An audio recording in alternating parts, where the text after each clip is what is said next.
Hi అండి, Shri Vinayaka real estate నుంచి మాట్లాడుతున్నాను. మన దగ్గర శంకర్పల్లి పక్కన భానూర్ అనే విలేజ్లో 3 ప్లాట్స్ ఉన్నాయండి. జీపీ లేఅవుట్లో ఫుల్ ఎల్ఆర్ఎస్ కట్టి ఉన్నాయి.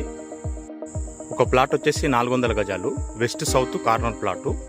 వెంచర్ వచ్చేసి బీడీఎల్ పక్కనే ఉంటుందండి. బీడీఎల్కి 1/2 కిలోమీటర్ డిస్టెన్స్లో ఉంటుంది. Near by apartment villas constructions ఉన్నాయండి. పటాన్చెరు ఎగ్జిట్ 3కి 10 కిలోమీటర్ డిస్టెన్స్లో ఉంటుంది. శంకర్పల్లి 3 కిలోమీటర్స్ ఉంటుంది ఇక్కడ నుంచి. జోన్ వచ్చేసి R1 జోన్లో ఉందండి. ఇది 5 ఫ్లోర్ వరకు కన్స్ట్రక్షన్ అలో ఉంటుంది. ప్రైస్ వచ్చేసి 30K పర్ స్క్వేర్ యార్డ్ చెప్తున్నారు, నెగిషియబుల్ ఉంటుంది. ఇన్వెస్ట్మెంట్ పర్పస్లో అయినా బాగుంటుంది, లేదంటే డైరెక్ట్ కన్స్ట్రక్షన్ కూడా చేసుకోవచ్చు. ఇది భానూర్ టు శంకర్పల్లికి వెళ్ళే రోడ్ అండి. డైరెక్ట్ ఈ రోడ్ నుంచి వెంచర్ కనెక్టింగ్ రోడ్ ఉంది. కొత్త ప్రాపర్టీస్ అప్డేట్ కోసం మన ఛానల్ని సబ్స్క్రైబ్ చేసి బెల్ ఐకాన్ని ప్రెస్ చేయండి. Thank you for watching.